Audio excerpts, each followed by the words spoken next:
tous et bienvenue dans cette nouvelle vidéo où je vais vous parler d'une photo que j'ai prise au Père-Lachaise cet été, durant ma visite là-bas pendant les vacances.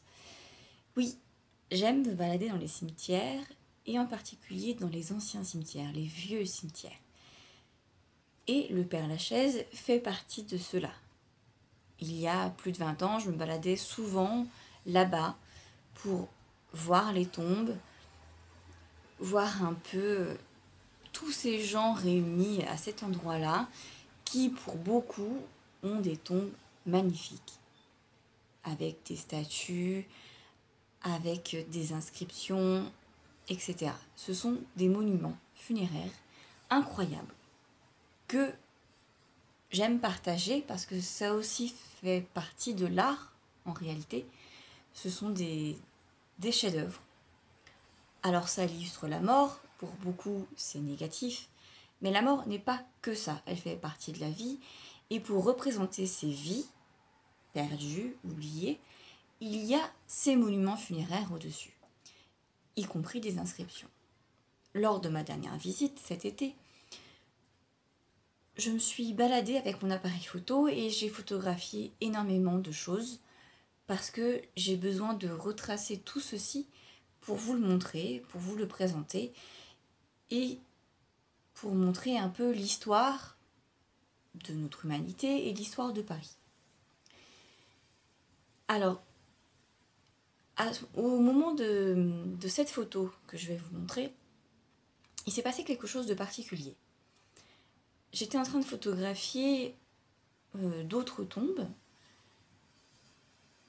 et il y avait un corbeau qui chantait non loin de là.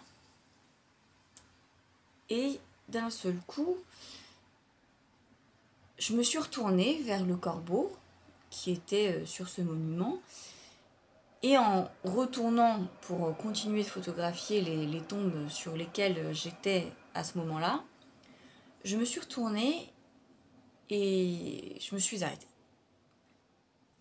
Pourquoi ? Parce qu'en fait, l'inscription qui est sur cette tombe m'a fait pleurer. Et m'a fait comprendre qu'en fait, j'avais le droit à un message de là-haut, d'une personne qui me tient énormément à cœur, que j'ai perdue il y a très longtemps, en 1999. Cette personne, c'est mon cousin, Pierre, qui avait 3 ans à ce moment-là. Et en fait, pour vous dire, j'avais une relation particulière avec Pierre, parce que j'avais vu sa mort, j'avais prévu sa mort très jeune.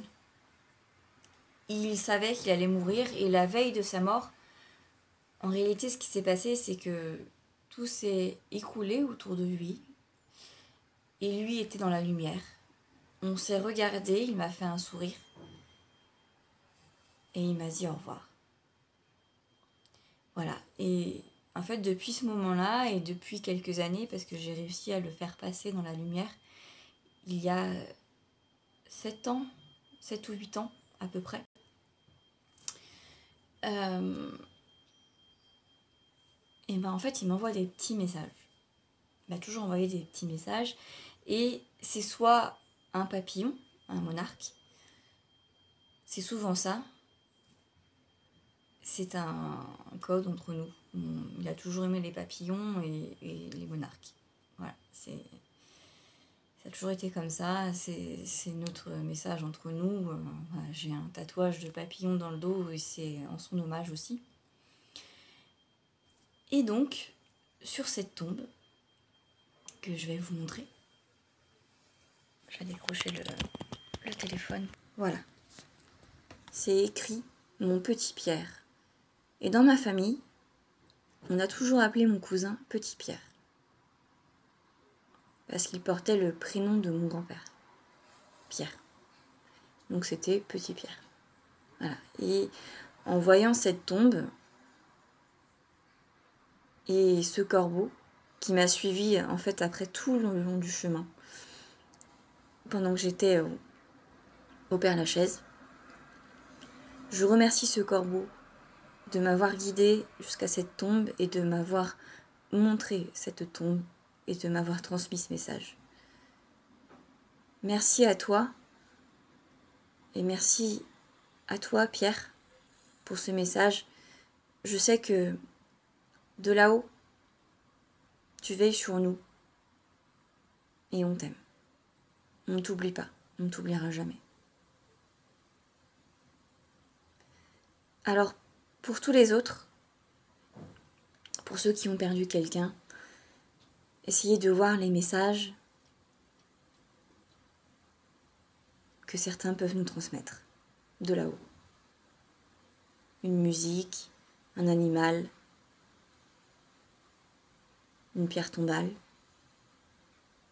Voilà. Allez, à bientôt sur YouTube.